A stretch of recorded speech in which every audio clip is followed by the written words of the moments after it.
This video is very different for two reasons. First of all, it's quite a recent story. It only happened in 2020. Second of all, it's about a 14-year-old, and I don't usually cover stories of under 18s. If you watch the Patricia Morris video, I explained that I've got kids, so it is quite close to home, and I find it quite hard to do. However, this case was requested by Erin, so we're going to try our best. Please just bear with us. The usual disclaimer goes out, it's a true case, real people are involved, so please do, if you're sharing or commenting, and I do want you to share and comment, but please do be sensitive about what you say. And finally, there's a lot of misinformation about this case. There's a lot of speculation. The police have got things wrong on quite a few times. The police have speculated quite a few times as well. So it's been really hard to put together what actually happened and what's fact and what's not. And because of that, I've refrained from putting the theories at the back of this, because a lot of the theories rely on speculation.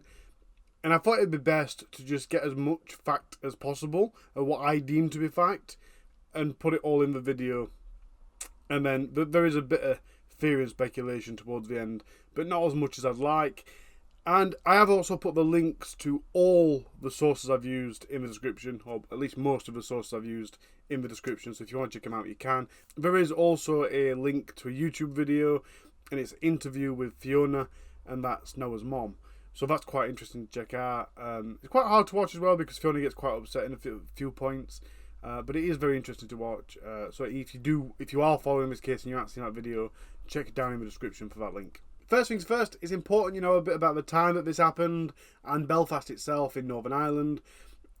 It might be important, and I'm not going to get into too much detail because I don't want to.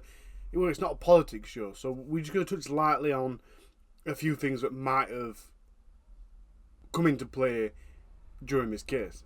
First of all, this story takes place in North and South Belfast, both of which are mixed with Catholics and Protestants. However, like everywhere in Northern Ireland, these areas are segregated. One estate's for Catholic, one estate's for Protestants, just that type of stuff. Things have got better in Northern Ireland, but there's still a little bit of tension. Speaking of the tensions from the Troubles, sectarian tensions have flared a little bit recently because of political issues, and because of BLM as well. BLM created a bit of a racial stir. The police service in Northern Ireland are called the PSNI, Police Service of Northern Ireland. Obviously, I'm just going to be referring to as a police. I don't know if that would or could cause offence anywhere, but it's going to be much easier to follow if I just refer to them as police, especially for people that aren't in Northern Ireland. Both sides, the Catholic and the Protestant, both quite often accuse the police of favouring the other side. And finally, this all happened just after the first lockdown of COVID-19 pandemic. Noah Donohoe was born on the 25th of November 2005. He was a pupil at St Malachy's College in Belfast, and that is a grammar college. It's a Catholic grammar college, and because he was at a grammar college, he does have to pass an entry-level test to see that he's smart enough to attend that school. And I did look that up, and I tried to get my head around how that works. I never went to grammar school, so I don't know, and it seemed a bit confusing, so I left it out. It's not very important, but you do have to remember that this guy, Noah Donohoe, is quite a smart kid for his age. He has to be in order to go to that school. And he was quite an academic lad. You know, I mean, he didn't just attend this really clever school. He got awards for stuff, which we'll look at in a second.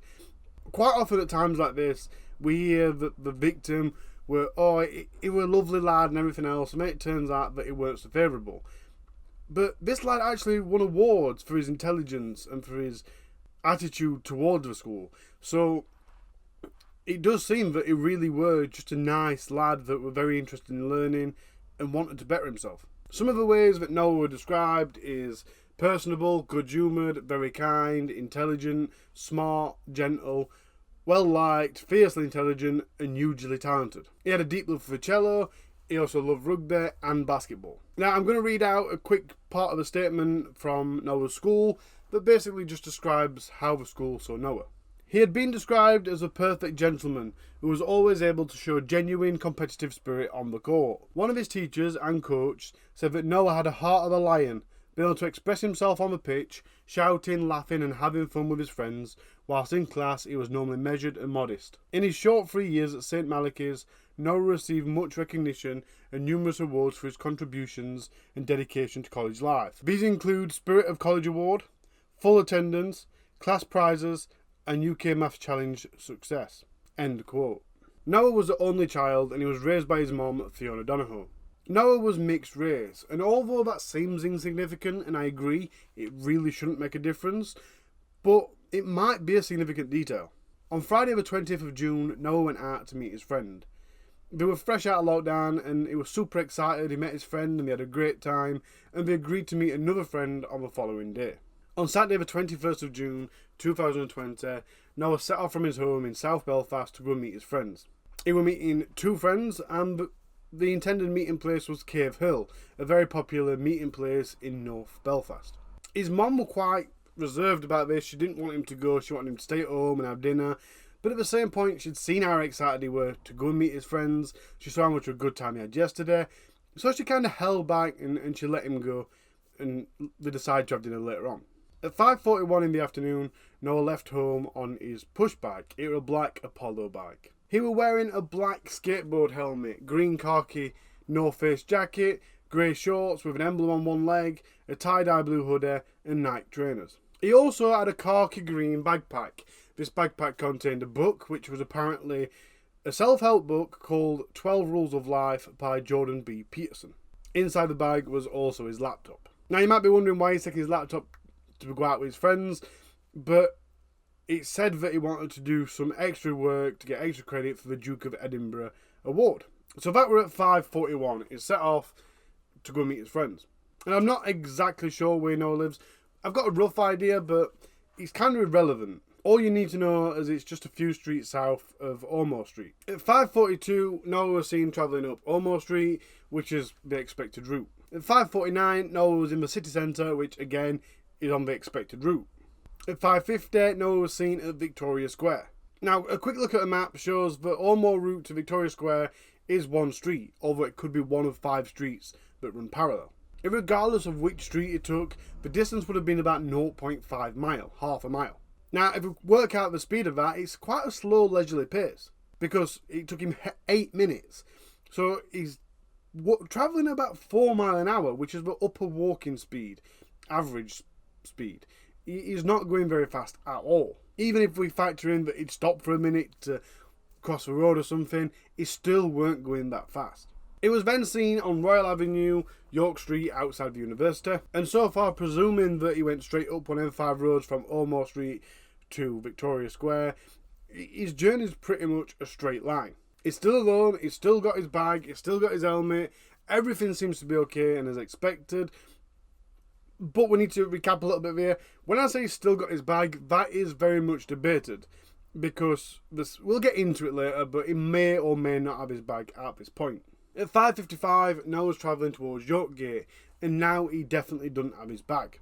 At 5:57, he's travelling up North Queen Street, and if the times here are accurate, that means he's sped up and he's now going at a fairly moderate rate.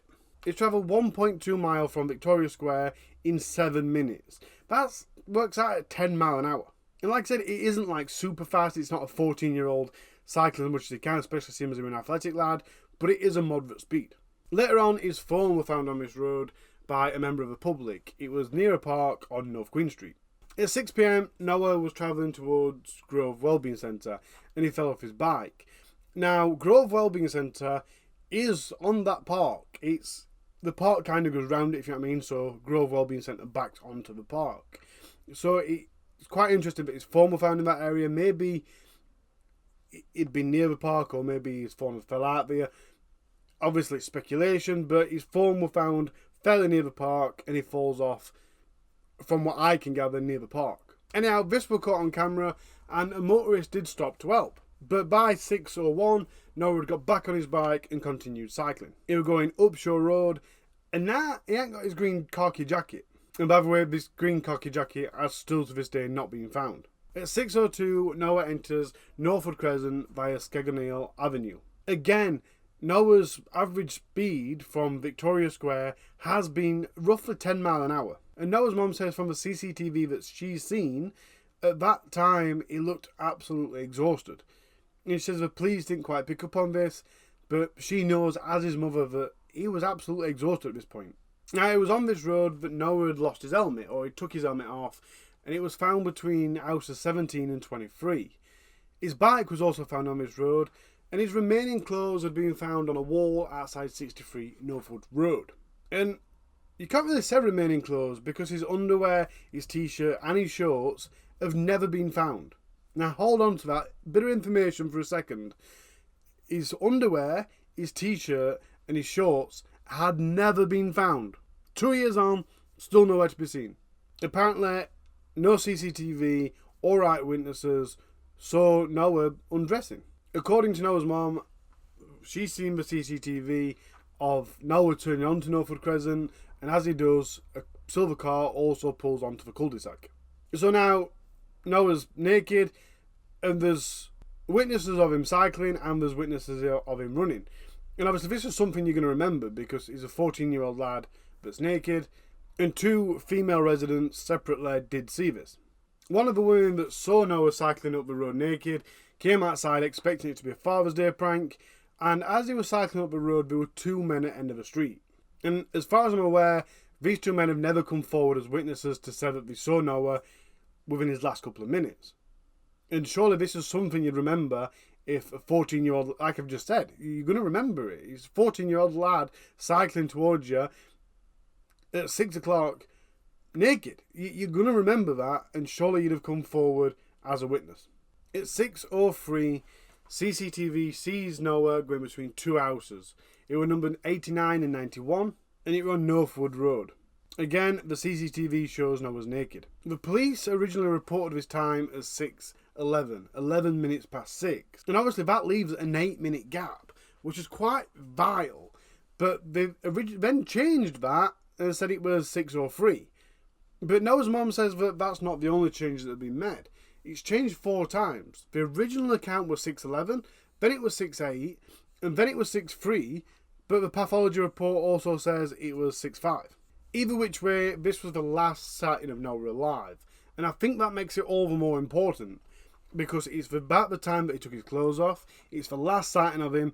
It is quite vital that that time's right, so we can piece together what happened, when it happened, how it happened. If it's 3 minutes past, then it's quite possible that it were only 2 minutes and less could have happened.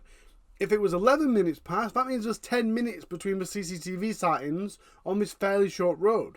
What happened in them 10 minutes? So it's quite vital, but can we trust the latest number of 3 minutes past? It weren't long after that Noah's mom knew something was wrong. He agreed to phone her when he got there, which should have been about 6:30, but he never did. And obviously, as a parent, you don't want to phone him and be like, why didn't you phone me, and overreact. You know what I mean? He's 14 now. It's just not cool to be overreacting. So she held her nerve a little bit, but at the same point, she knew that it weren't like Noah to forget. And he was quite reliable with things like that. If he was supposed to phone, he did. If he was supposed to be somewhere on time, he were. And on the other end, he was really excited, so maybe he's just forgot. So Noah's mom is holding a nerve, and she's quite worried, but at the same time, you always tell yourself, everything will be fine, don't overreact, it's cool. As time goes on, Noah's mom starts to worry more and more. She's trying to call him, and she can't get through, maybe he ain't got any signal. And then, maybe he ain't seen his phone. And then at 9:30 at the night, she finally caves in and phones the police. Although I'm not quite sure how I sounded about that, but it sounds very reasonable. 3 hours late, you're not wanting to overreact, you're trying to get in contact with her friends and stuff. And she does blame herself at this point for not having his friends' contact details. And it did shine to me that I haven't got any of my kids' friends' contact details either. So maybe that's something I should do. But don't get me wrong, I am not at any point pointing blame at Noah's mom. I don't think there's anything more she can have or should have done. I think her response was very appropriate and apt.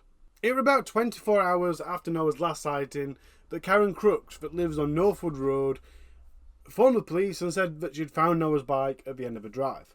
Noah's family, the police and hundreds of volunteers all came together to comb the community looking for Noah or any evidence. Fiona's mom said that this was quite heartwarming because you had people off both sides. You had both Catholics and Protestants out to find Noah, out to help. But at the same point, she blames the police for not organising this enough, saying that these volunteers that were trying their best to help ended up walking, or were allowed to walk, over what could have potentially been a crime scene, and it weren't organised very well. On the 25th of June, a 26-year-old lad was charged by police because, for some bizarre reason, he decided that he was going to make some Snapchats mocking Noah's family, and they ended up spreading around social media, which is just absolutely awful. Even if it weren't intended to go public, why would you do that? That's just... Right, we're moving on. I'm not getting into it. On 26th of June, at 9:45 in the morning, Noah's body was found in a storm drain, which was located behind 85 North Road. It turns out roughly about a week before Noah had gone missing, this storm drain had been inspected by the Department of Infrastructure, who owns the drain, and then they'd left it without a padlock. This storm drain was supposed to be padlocked, and it had only been recent that it had been inspected and then left without one. On the 24th of June, 2 days before Noah had been found, the police and the Department of Infrastructure were talking, and they agreed that it'd be okay for them to lock the drain. Eventually, the police then cut the padlock off, and specialist officers began searching the storm drain, and that's when they found Noah. This storm drain is a 1 kilometre long drain, there's no lighting, it's very dark, and there's a significant drop somewhere along the line. Another bit of information here is Noah's mom says that Noah was scared of a dog.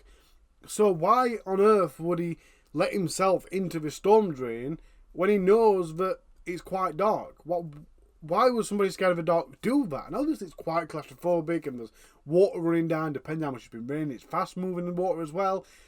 It just doesn't seem logical. It just doesn't seem right. Now, before Noah was even formally identified, before any autopsy was performed, Superintendent Mayor Clark said that he didn't believe there were any foul play. Unfortunately, I have some very sad news.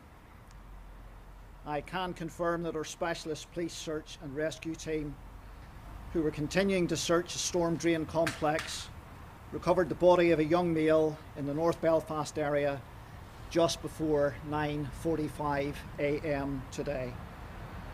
An investigation into the circumstances of Noah's disappearance is still continuing, but there is no evidence to suggest foul play. In my 30 years in the police, this is one of the most unusual missing person inquiries that I have dealt with. The autopsy then came out and revealed that Noah had drowned. All in all, there was 22 pieces of CCTV put together, in total making a 9-minute video of Noah's journey. But obviously it's not a continuous track of Noah's movements, and there are blind spots along the journey. Quite crucial blind spots too, including the final moments of Noah's life, and there's other bits that we're going to get onto in a second. Noah's family appealed to the homeless community in Belfast, and we've had information about Noah being assaulted to contact the police. That seems a bit random, but again, we'll get to that in a minute. Now, it's worth mentioning here, another young Catholic boy who had been cycling in a similar area just a month earlier had also been attacked. He needed hospital treatment. That's how badly he was attacked. I'm not going to go into the full depth, but he was covered in blood from a head wound, and this boy was 15-year-old. He was also on a bike, and he was also a student at St. Malachy's. Now, this attack on this 15-year-old was very much a racist attack. It was because he was Catholic.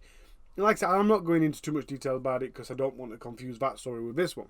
I have posted that story from one news article. I think it's from newsletter.co.uk. I'll post that into the description if anyone wants to read that up. So now we've got the details of the timeline, and we've also got a bit of information around that as well. Before we go on any further, I think it's important that we look at Noah's head injury, because it's not that simple. It really should be, but it really isn't. Very early on, and I think it was even before Noah was found, the police said that Noah had undressed himself, and they believed that his behaviour might have been because when he fell off his bike, it banged his head. So then they were doing things as well, like saying, well, he's got an head injury, he might not be acting normal, he might be a bit disorientated, can people check the sheds and stuff? So that's where this went down the line. Noah had got an head injury. However, irishtimes.com says Andrew Murthy from the Relatives of Justice said that the post-mortem found that the cause of death was drowning, and it also revealed he did not sustain a severe head injury. So, okay, that's fine. The police have seen the CCTV of him falling off his bike, and they've said a reasonable account of what might have happened is that he fell off his bike, banged his head, is disorientated, so he hadn't made it home or to his friends. However, I didn't find anything else from the police. There's just them 2 points of, he's banged his head, oh, well, he didn't have an head injury. But Noah's mom insists that when she saw Noah's body, that he did have a fairly big bruise. She said he had a 16 centimetre in diameter bruise here, on his forehead. Now, 16 centimetres, obviously I don't know if she measured it, I don't know if she just said it roughly 16 centimetres, but 16 centimetres is a huge bruise. And in the interview, she also talks about there was some bruising here as well, at the side of his head. She reportedly told the Sunday Independent, "Before I saw his body, I was told he had a minor injury to his head. I am his mother, and it didn't look minor to me." End of quote. Now, this confuses the hell out of me. It is a very simple detail, and it's not very hard for him to determine. But determining things that are much more complicated than this at postmortems and stuff. But it seems very, he did, he didn't, he did, he didn't. But it is crucial. It's crucial to know if he had an injury, because was he attacked? Did it happen in the storm drain? And it's also important because what the police have said happened is that he was disorientated and he didn't know what he was doing, and that's why he got in the drain. Then, if he didn't have an injury, why did he get into the drain? See, even the police's version of events relies on the head injury. And obviously the police are relying on the fact that it weren't foul play, he fell off his bike, that's where he got the head injury from. But Noah's mom says that she saw the CCTV of him falling off his bike, and not only was he wearing a helmet that covered his forehead, which would have stopped the bruise on his forehead, she also says it don't look like he banged his head, and he did get up fairly very quickly. And like I said, alright, so then you go, well, if he got a bruise on his head, he might have got it from a storm drain. But why did he get into the storm drain if his head hadn't been disorientated? I also read in August 2020, Coroner Joe McCriskin told a preliminary inquest there was no evidence to suggest that any other person was involved in Noah's death, and that it was time for baseless and inaccurate rumours about what happened to Noah to stop. But seriously, can we blame people, especially Noah's mom, from theorising? Because it doesn't make sense. None of this so far makes sense. And I think it's quite hard at this point to get the full grasp of how strange this is.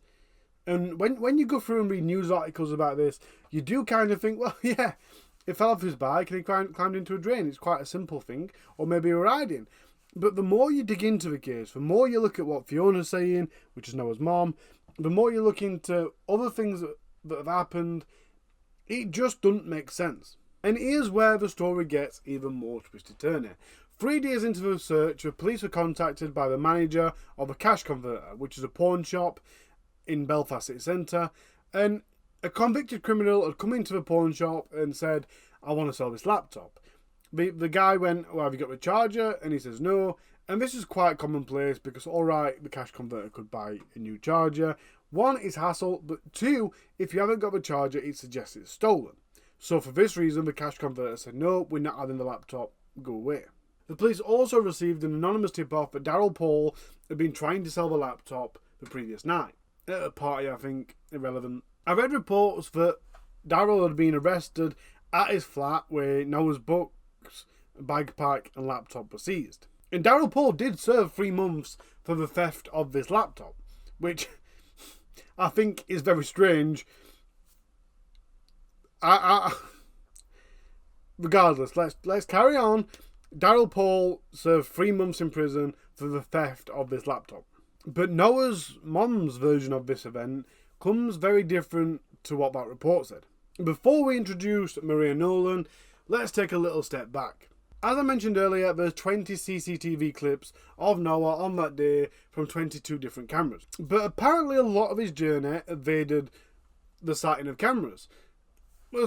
So you're led to think.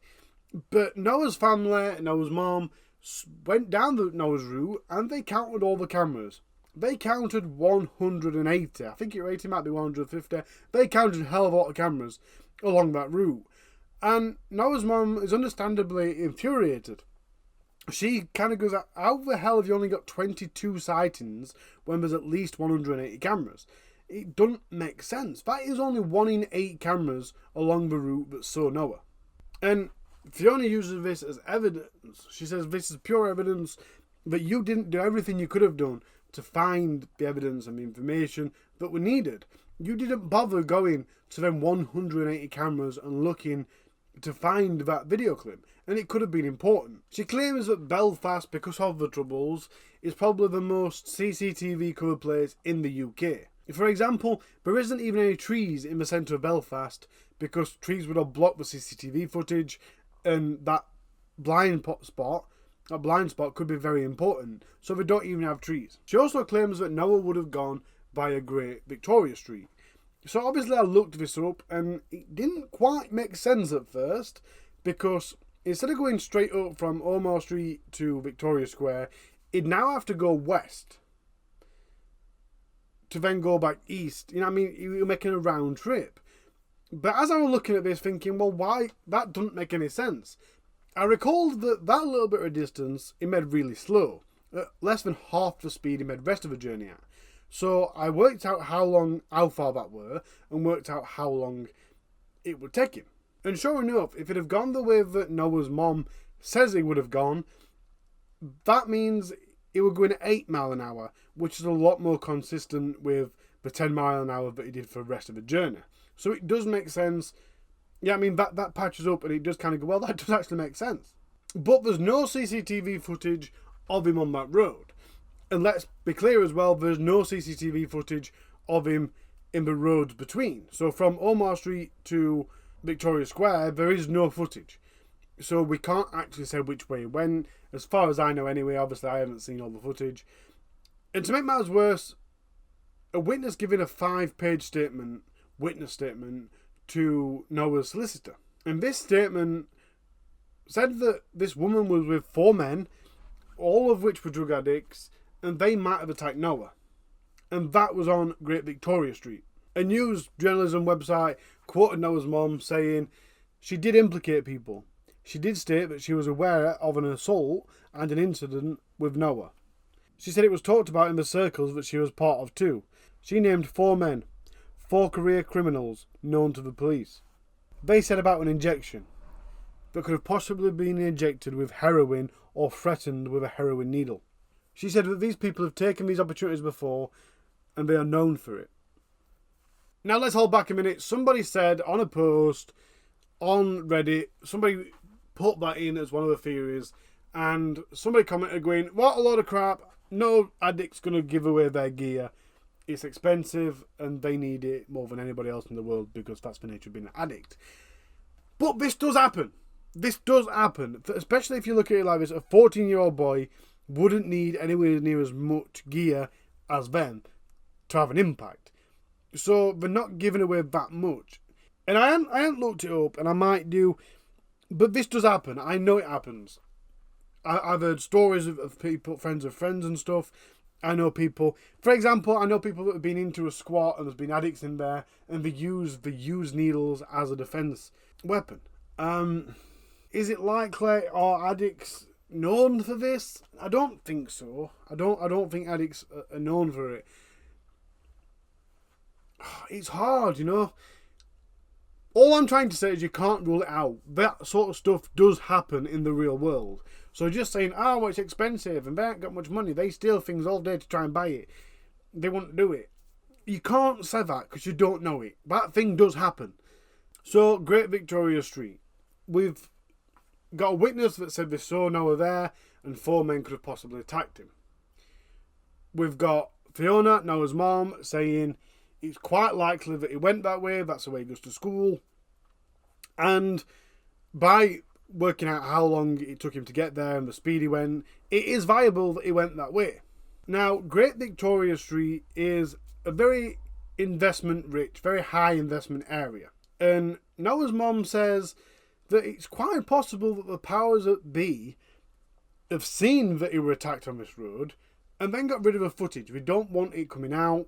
They don't want anybody to know that happened on there. They don't want it getting out to the world's media that druggies live and act and things on that area. You know, if you're an investment of one of the universities from another country, as an investor, you're not going to want to invest into that establishment if you know that there's smackheads outside attacking people. I know smackheads isn't a very favourable term for them. It was slip of tongue, and I'm not removing it. It is what it is. And we'll digress a little second as well. That witness that was with the 4 men that were drug addicts that may have attacked Noah, that witness is Maria Nolan. Now, Maria plays quite a big part in this, according to Noah's mom, because she's seen quite a few times. And she ends up with the laptop. Yes, I know, we talked about the report saying the laptop was found in Daryl Paul's room. But, before we get into it, Noah's mom said during lockdown, a crisis hostel had appeared just a little bit down the road. I think she said about 100 yards. I'm not sure. But this crisis hostel had obviously attracted some unfavourable people. All of a sudden, there were people outside her house doing drug deals. Somebody overdosed outside her house. It had brought in quite a few unfavourable people, unfavourable characters. And because of this, Noah's mom had complained to management once or twice saying that this is your problem. Why are you letting this happen on our street? This shouldn't be happening. This is not okay. Now, both Daryl Paul and Maria Nolan were living in this hostel. And the laptop was actually found in Maria's room. But apparently, what had occurred is, bearing in mind this was before Noah had even been found. The police went into Maria's room, they searched it, they found the laptop, and then left Maria to get on with what she was doing. I don't know if she was sleeping or she was on phone or whatever. They just left her be. Wait a minute. The story goes, a 14-year-old boy is missing. You are found with his possessions. And that's that. You're just alright to carry on with your day. Of course, that has come from Fiona, Noah's mom. But that is what she says. She also says that she'd seen Maria and Daryl on the CCTV of him cycling up their road, and they watched him go up the road. But then, according to Maria, she was on Great Victoria Street, and she watched Daryl go past, and she thought that the drug addicts might have attacked her. The drug addicts that she was with. Then later on, Daryl, because it were Daryl that found the laptop, allegedly, he was up at the York Gate Royal Place.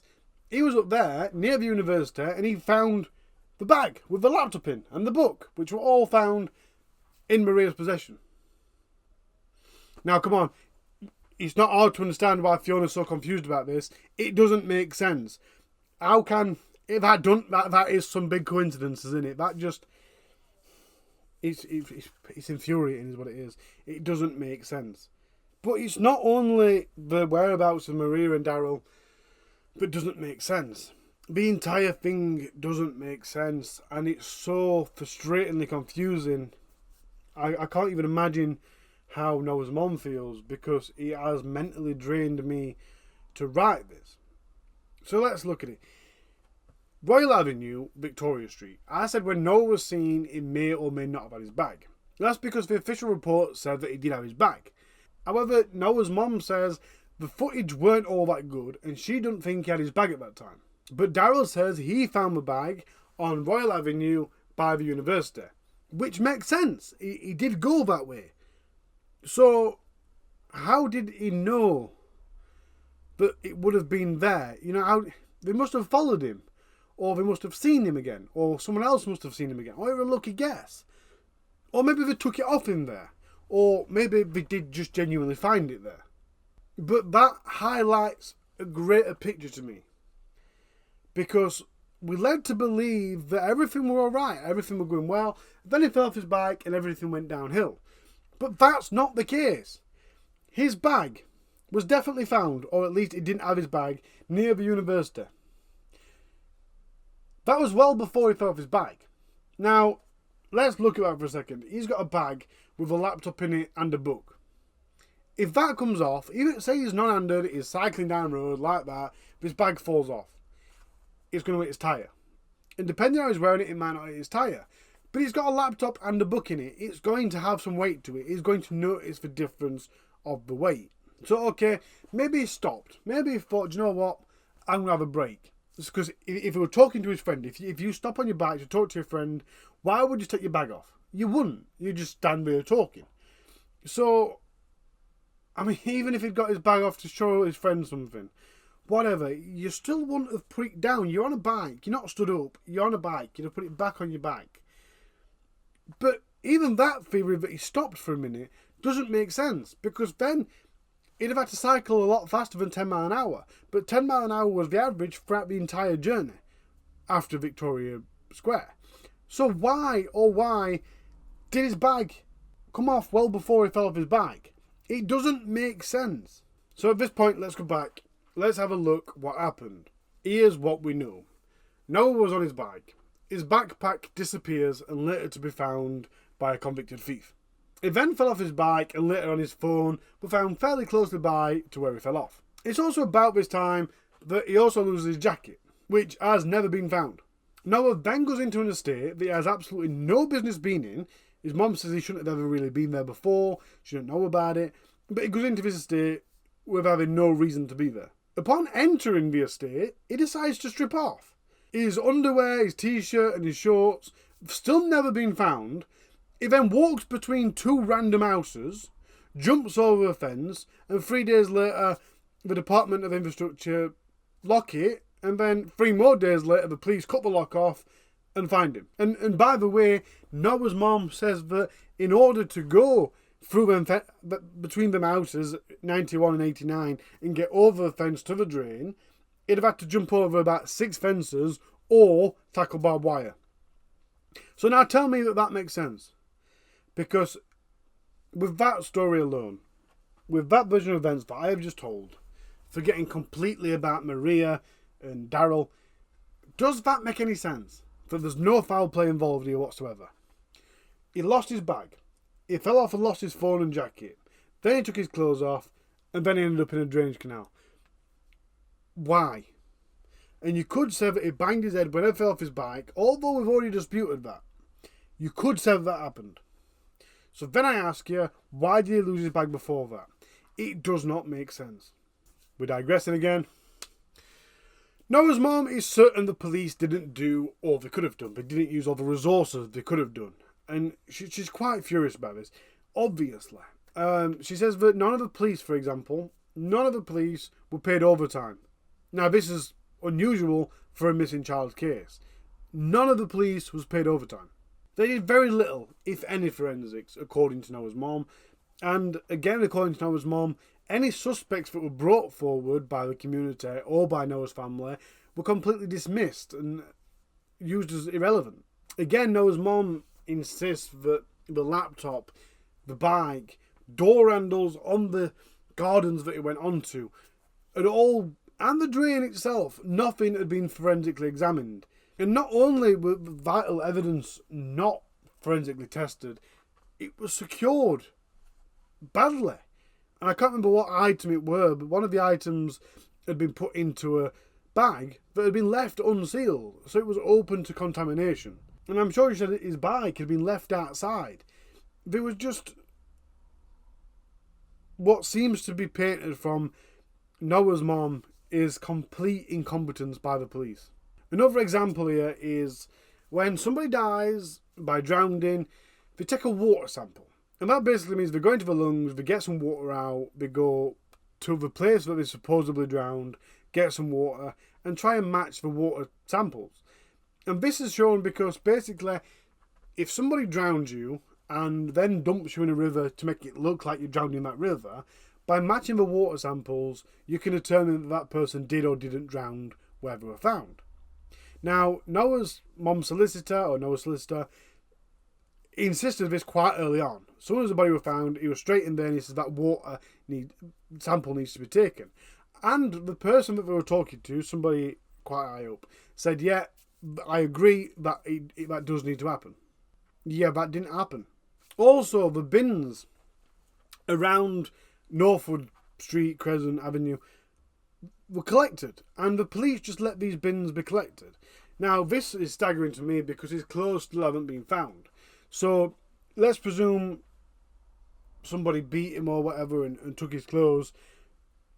You can't rule that out now because his clothes aren't found. I'd have expected, if this was my son, I'd have expected that the police would have gone through the bins to find out where these clothes were. He's been seen taking them off here, and he's been seen here. He's been seen with them on here. He's been seen with them off here. So you'd want the police to search this area looking for these items that have just disappeared. Maybe that'd give you evidence to why he took them off. And then they could even have DNA on them. But they weren't found. So that just opens up to more questions. Not even about the police incompetence. It just opens up more questions about why did he take them off? Where are they? Was they in the bin? Has somebody taken them? Was he actually stripped somewhere else? Fiona Donohoe is desperate for answers. She's adamant that the police are either covering it up or completely incompetent.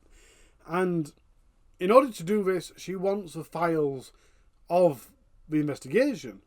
She says, if you've got nothing to hide, if you did the best you could, give me the files from the investigation so I can clarify that you did everything you could to find my boy and put justice in place.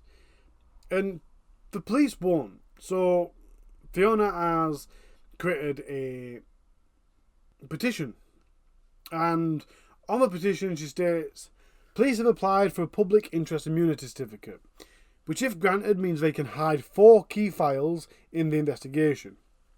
Such a certificate is only used in exceptional circumstances and rarely used in the case of a missing child. This certificate has been brought into play in cases where police intelligence, informers or paramilitaries are involved. Now, just hold on to that bit of information for a minute of when they're usually used. From what I've seen, and the thing that Fiona Donohoe, Noah Donohoe's mom, keeps bringing up is, how could he have possibly known that drain was there? And that is a baffling thing, because he hadn't had much exposure to that area. He'd apparently never been on that estate before. And it does seem, the police suggesting that he went directly to it. What I want to know is, why did he go into that estate? Why did he go up that street? Why did he go between those 2 houses? And then how did he get into that drain? Not only should he have not known that drain was there would have been next to no way of knowing that that drain was unlocked, because it should have been locked. There was no searches or text messages on his phone that the police recovered, which took him 6 months, by the way. There was no information that led to point out any conversations or any search history about that drain or about that road. And something else I've come up with is, if he was scared, because Noah's mom says these 2 men at the top of the street, the person in the silver car, if they'd have seen this mixed race lad, because this is quite apparently near that area, I don't know about that road in particular, but near that area is quite a racist area. And not all the people, but Fiona is very adamant to put out that it's not everybody, it's not one side, it's not the other side, it's just minorities on both sides.